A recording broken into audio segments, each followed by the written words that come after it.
Julle kan saam met my in julle Bybels blaai na 1 Petrus 2. Ons is besig met 'n reeks vreemdelinge en bywoners. Wie van julle het YouVersion? Kyk op YouVersion op jou foon. Gryp gou jou foon, ek wil vir julle wys, as jy nog nie geloer het nie. Kyk op YouVersion, gaan klik jy op events of gebeurtenisse, en dan kry jy die notas vir die hele boodskap. Alles is daarop. Jy kan dit saam volg en ek het ook 'n aparte event geskep vir vragies. A little Bible study on YouVersion that you can use during the week that is also based on the message that you'll be hearing today.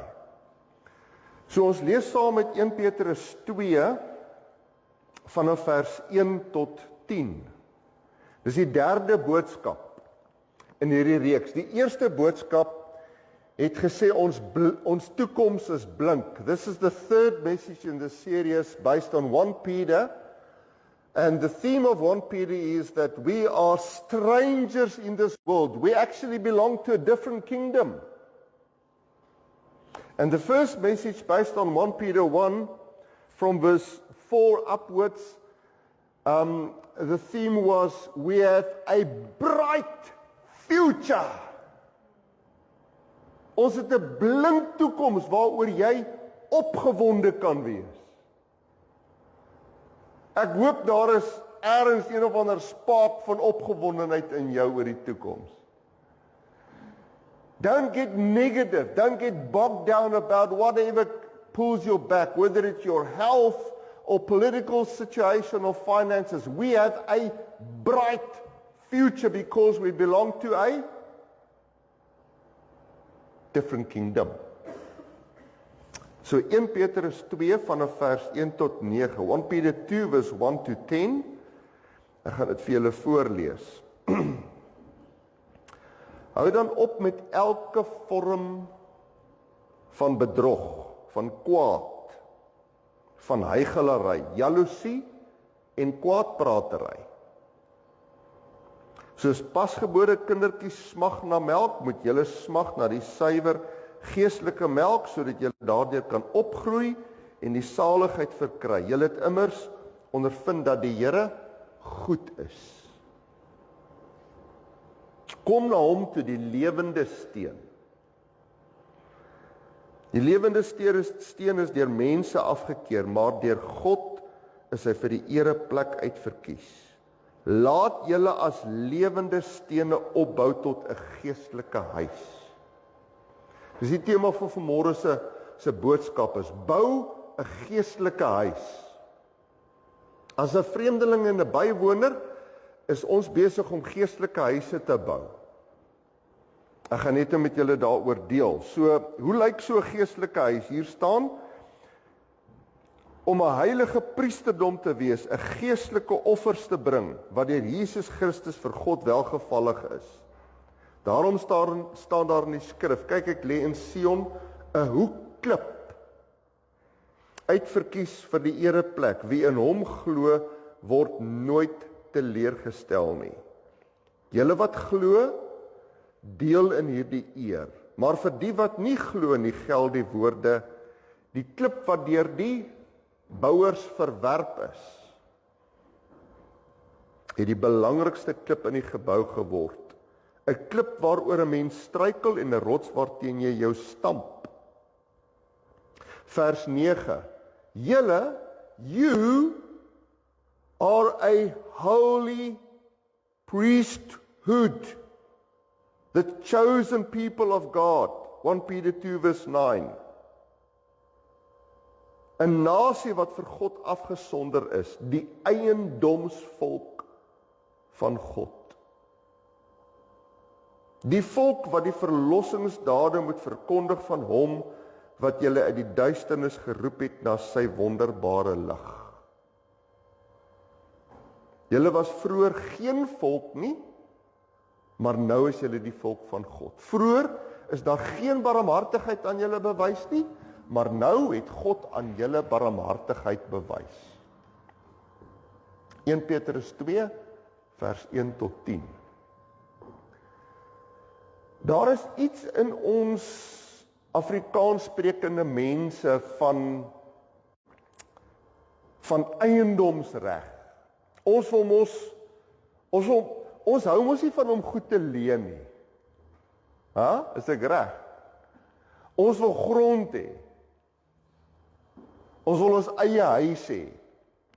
Ons wil, the typical Afrikaans speaking person wants to have his own property.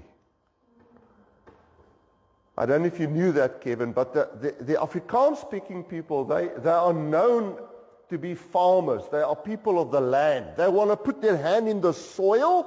They want to make their hands dirty. They want to grow crop. And especially if it's their own property. Dis vir ons as Afrikaners belangrik, is ek reg? Hallo? Gaan kyk maar daar by Jurgen se plot. Hy is besig om vir hom, hoeveel beddings het jy nou al gegrou daarso? 20 beddings, allerlei goed geplant. Ek hoor hulle gister mielies geplant en aartappels ensovoort. So. Nou, in hierdie gedeelte sien ons dat die Here sê ons moet vir ons 'n geestelike huis bou. Vers 5, laat julle as lewende stene opbou tot 'n geestelike huis. The challenge of this scripture is that we need to build a spiritual house. Where does this come from? The Jewish readers were well aware of Jerusalem being the place where the temple was situated. The temple where people went once a year to bring a sacrifice. But a change came, daar's 'n verandering wat plaasgevind het. Voorheen moes die Jode almal na Jerusalem toe gaan om 'n offer daar te bring, maar nou sê Petrus in hierdie skrifgedeelte, bou julleself op as 'n geestelike huis. A spiritual house can be anywhere. It doesn't have to be limited to Jerusalem. A spiritual house is the house where you are. So volg saam met my, in hierdie gedeelte wys hy vir ons hoe jy te werk kan gaan om 'n geestelike huis te bou. How do you build a spiritual house? What do you need? What's the main ingredient when you build a house? Especially in South Africa. Bricks. Bricks and mortar. Stene. In South Africa we build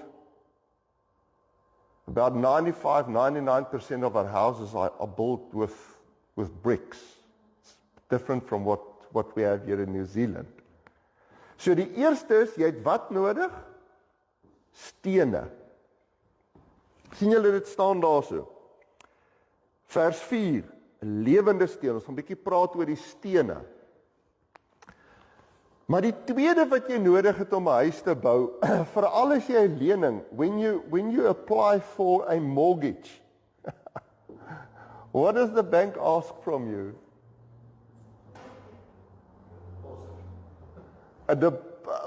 Even before you get to a deposit, what do they ask?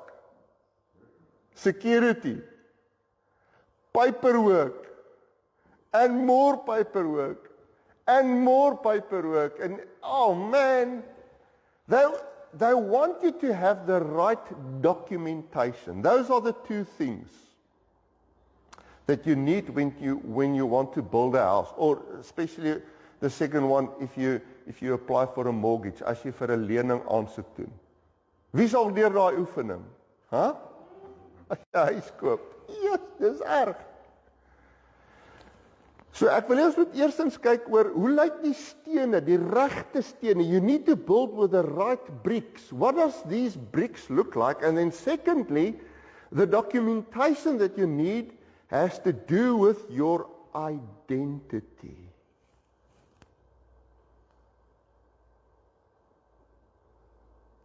There's a huge problem amongst Christians, not only amongst people, but especially amongst Christians, about their identity. Who am I? So, let's have a look at the word. What does the Bible say? In die eerste plek, jy moet die regte stene gebruik. Wat se stene sê vers 4? Wat se soort stene? Lewende stene. Dis reg. Ons is nie besig om 'n huis te bou van klip nie, maar van lewende stene.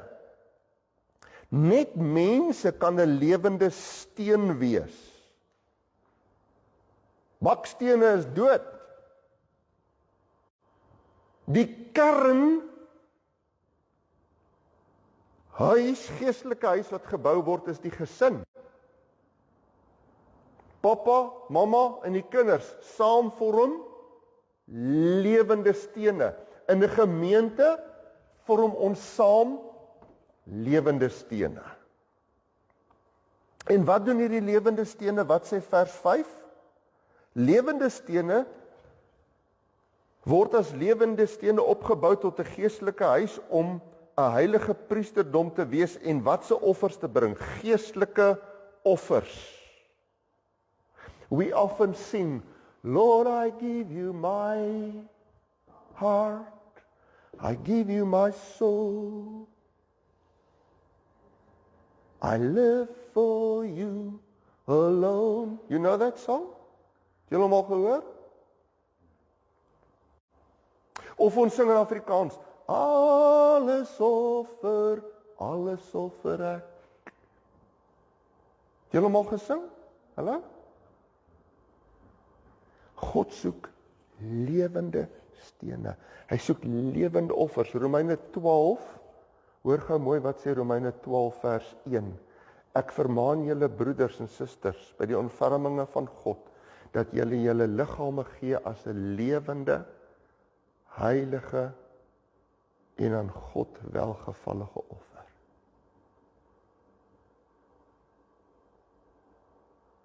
We are so quick to sing, Lord, I give you my life. But when a little sacrifice is required from us, we make a lot of excuses. No, rather use this one, rather use that one. God soek jou lyf, jou liggaam, jou hande, jou knieë, your availability to be a prayer warrior. That's the spiritual sacrifice that God requires from us when we want to build a spiritual house.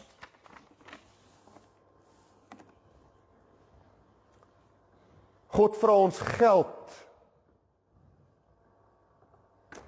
Kom ek vra jou 'n bietjie, hoe lyk jou bankrekening as die Here nou 'n staat moet trek van jou bankrekening, kan daar op jou bankrekening 'n aanduiding, is daar 'n aanduiding op jou bankrekening dat jy besig is om 'n hemelse belegging te maak? Hoeveel van jou finansies, van jou inkomste gaan na die Here toe? Het jy na hierdie gemeente of na sendingwerk toe of na barmhartigheidswerk of waar ook al? Is jy besig om vir jouself 'n geestelike offer te bou ook deur jou geld? Wat van jou tyd? Hoe lyk jou week se kalender? What does your calendar look like? If you say that you're busy building a spiritual house, what does your calendar look like? Are you sacrificing your time towards building and developing a spiritual house? What about your energy? Hoeveel energie, hoeveel tyd sit jy in die koninkryk van God? Want weet julle wat? Wat is die tema van hierdie reeks? Ons is vreemdelinge en bywoners. This world will pass. Only what's been done for God will remain. Geestelike offers. Dis wat daar staan in vers 5. Ons moet lewende stene gebruik om geestelike offers te bring. Wat sê vers 6? Jesus is die hoekklip. Jesus is the cornerstone. As die hoeksteen is hy nie net die, jy weet, julle weet wat ons bedoel as 'n hoeksteen in ons moderne bou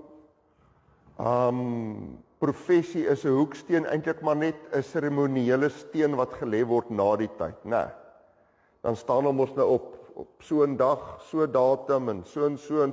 Hierdie ou het al die geld geskenk en die gordyntjies oopgetrek op so 'n dag en toe's hierdie gebou nou ingewy en dan dink ons dis 'n hoeksteen. In die Bybelse tyd was 'n hoeksteen heeltemal iets anderste. A cornerstone was something that determined the profile of the whole building. Die profiel, die manier waarop daai steen gelê is, het bepaal hoe die res van die gebou sou word. Jesus is die hoeksteen. Jesus is the cornerstone. He's the one that determines our lives.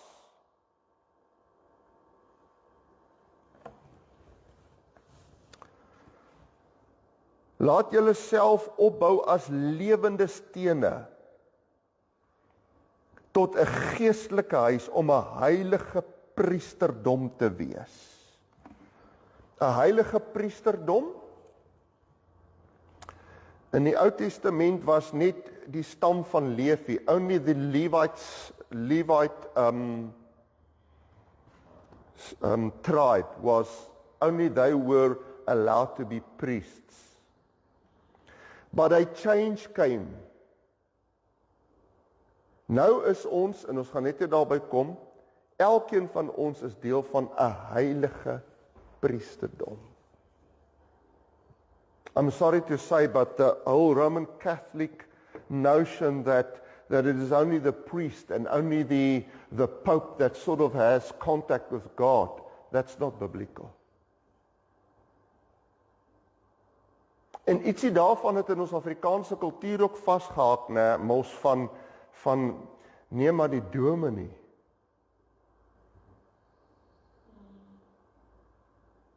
Ek onthou toe ek 'n kapelaan was in die weermag by een bevelsvergadering toe die bevelvoerder van die basis, luitenant-kolonel, of nee, was 'n kolonel, Holland Muter het vir my gesê, "Dominee, jy moet open, jy het connections, sal jy vir ons bid?"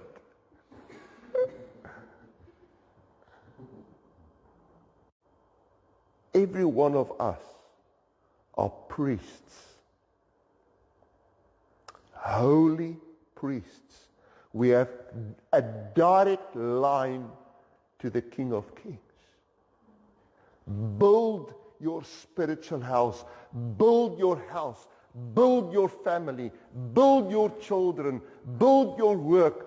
Build your safety. Build your finances. Build your health on having a prayer connection with God. Commit yourselves to God on a daily basis. Pray for New Zealand. Pray for this world. Dit is daai geestelike offer van gebed wat ek na God toe bring, wat 'n verskil maak, wat 'n deurbraak gaan bring. Nou lees ons daar in 1 Petrus 2, it says that the cornerstone was, wat het hulle met die hoeksteen gedoen? Hulle het hom verwerp. They rejected the cornerstone. Mense stamp hulle voet. Mense struikel en val vandag nog oor Jesus. Jesus is the cornerstone that still creates cause for many people to stumble. They cannot get past the unchangeable truths that He has planted as principles in this world. En daar's 'n paar onveranderlike waarhede wat hy geplant het waarteen die wêreld vandag beklei.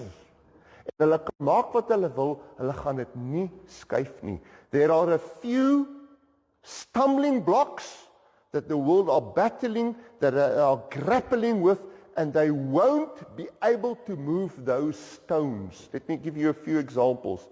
The one is life. It starts with conception.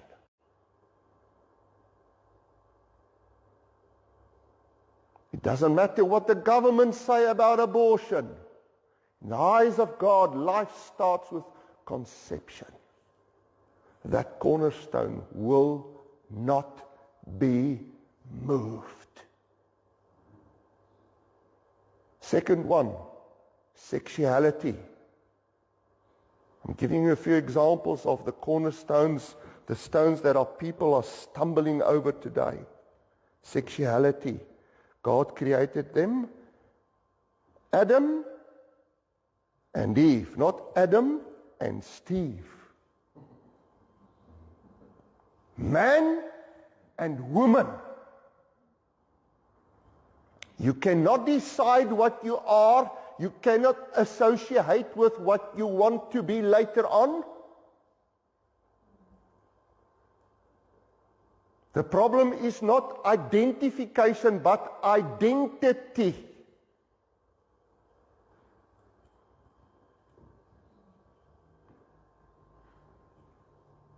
A third stumbling block, marriage. One man, one woman, lifelong, in one relationship. There's no such thing as partners in the Bible. Man and wife, and you get married. That's the biblical way.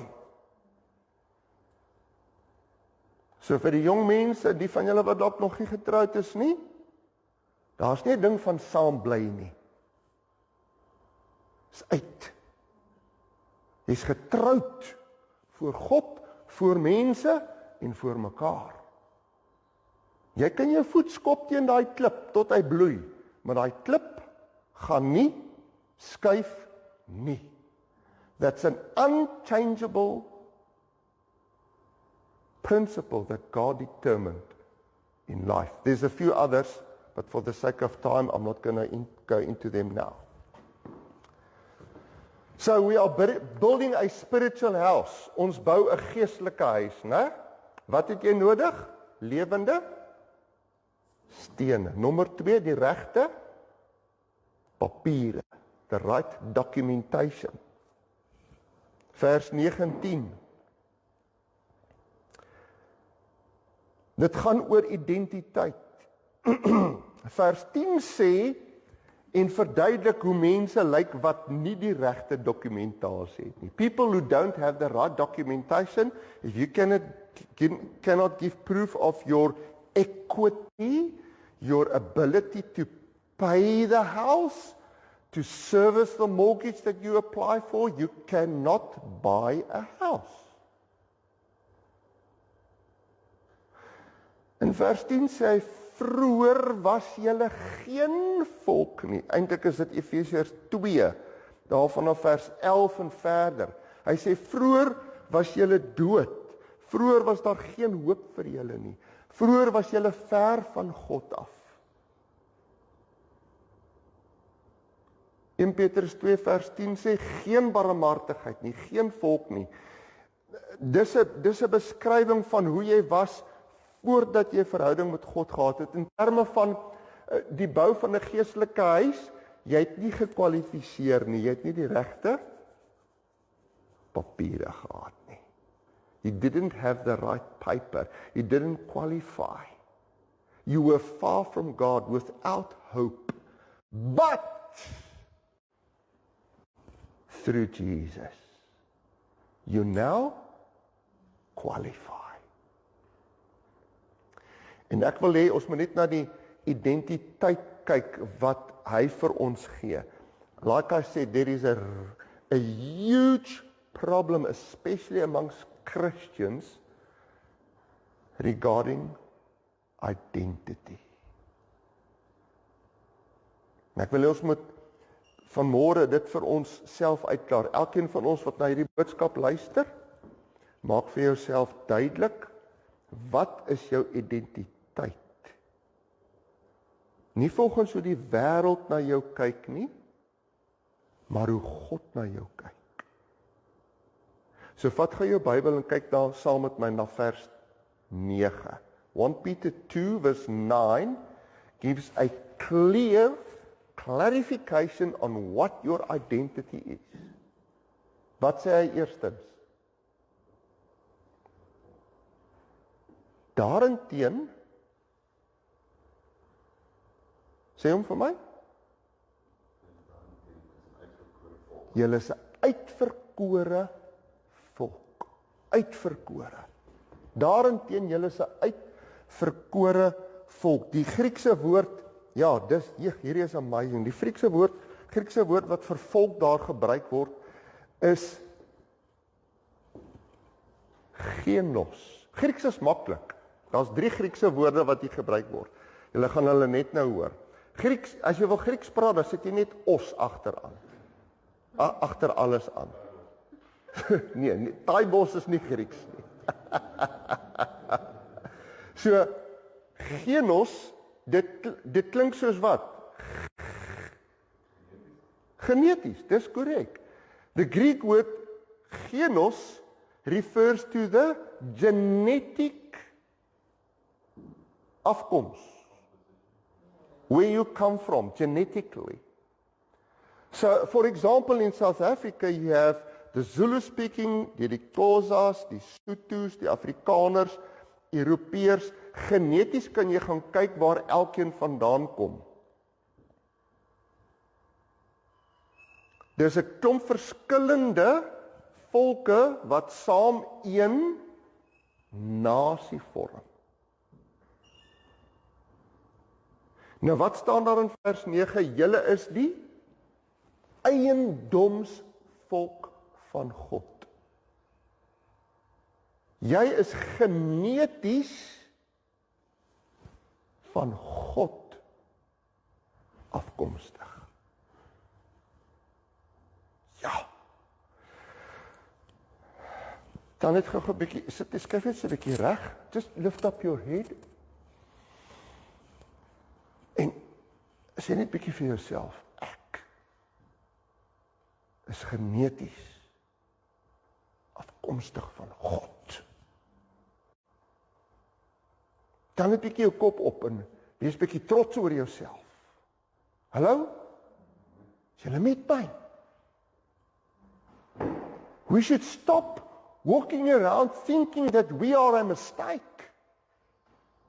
We should stop walking around and thinking that we as Christians are, as the world, trying to make us the source of all the problems in the world. That's not true. It is because of our Christianity and the heritage that we have that the world is a better place today.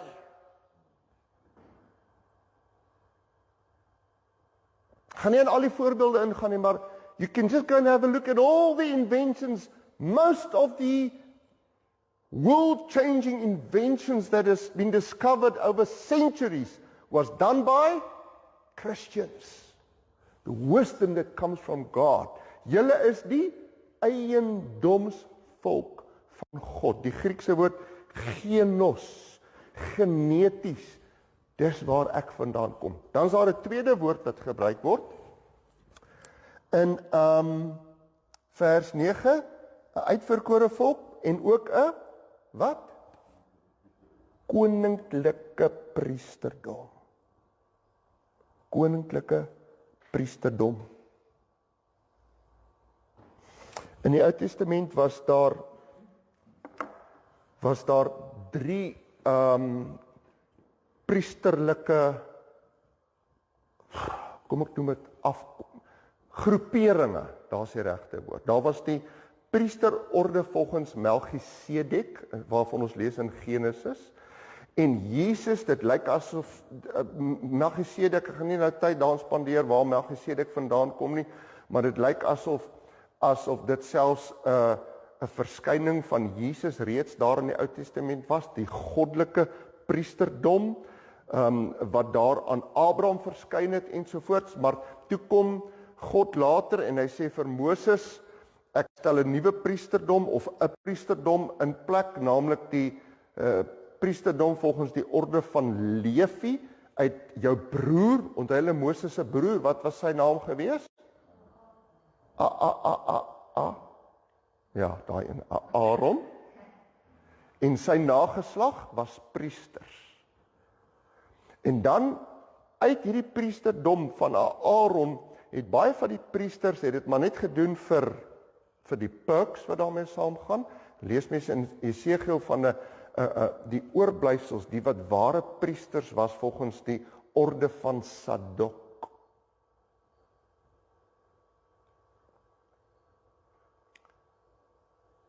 En ek sien dit baie vandag ook. Mense, ons is Christen, ons volg die Here, ons dien die Here, maar dan raak ons dit so gewoond en wat God vandag van ons vra is om 'n oorblyfsel te wees, om mense te wees wat in terme van daai ou priesterdom orde nie net priesters is omdat ons deel van 'n sekere stam waaruit ons gebore is nie net omdat my pa of ma Christene was nie, but because I have a relationship with God, but because I am building a spiritual house. I am creating a lineage and heritage for my children. I will not compromise. Ek sal nie toegee aan die druk van die wêreld nie. Ek sal my kinders in hierdie land grootmaak as Christene. Ek sal opstaan teen die druk van hierdie wêreld. Ek sal nie toegee aan die media nie. Ek sal die uitsondering wees en al spot hulle met my, al gaan hulle met my aan, hulle kan maak wat hulle wil. Ek is 'n Christen. Ek staan uit vir die Here. Ek is deel van 'n koninklike priesterdom. Ek moedig jou vanmôre aan om trots te wees op jou afkoms as kind van God.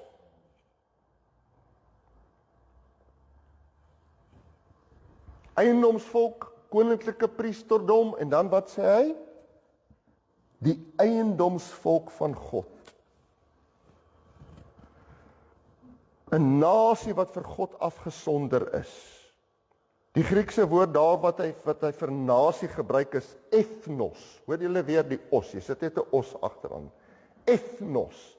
Ethnos klink soos etnies, né? Ethnos. Ons is deel van God se volk, sy mense, 'n nasie wat afgesonder is vir God. Ons is vreemdelinge en bywoners. Ek sal nooit deel word van hierdie wêreldstelsel nie. Ek sal altyd eenkant bly. Eiendomsvolk van God. En dan die laaste woord wat hy daar gebruik, hy sê 'n nasie wat vir God afgesonder is, die ethnos van God, en dan 'n eiendomsvolk van God, daar gebruik hy 'n ander woord, laos. Soos genos, ethnos en laos is die 3 verskillende woorde wat hy gebruik om ons te identifiseer as kinders van God. Ons is uniek. Daar waar jy sit, waar jy luister, ek en jy is anders. Kan ek dit maar vir jou sê? Jy is spesiaal. Jy is baie spesiaal in God se oë. Moenie verder toelaat dat daar by die werk, by die skool, in die straat en in die huis waar jy bly op jou getrap of neergesien word nie. Hallo? Maak seker van jou identiteit. Clarify your identity as child of God. Look at yourself the way God looks at you. Ons gaan nou afsluit met 'n lied. Hoe begin hy? Help my net. Nee, maar die koortjie gedeelte. I've got a mansion just over the hilltop. Do you know that song, Kevin? I have a mansion just over the hilltop. Die lied gaan daaroor om te sê dat ons deel is van 'n ander nasie, 'n ander volk. Ek het 'n ander blyplek. Ek is nou besig, hier het ek vir my 'n geestelike huis, maar Jesus het gegaan om vir ons 'n hemelse huis te bou. Johannes 14, 'n hemelse blyplek waar ons eendag gaan woon. Kom ons staan, dan sluit ons sing ons daardie lied en daarna gaan ons die nagmaal bedien.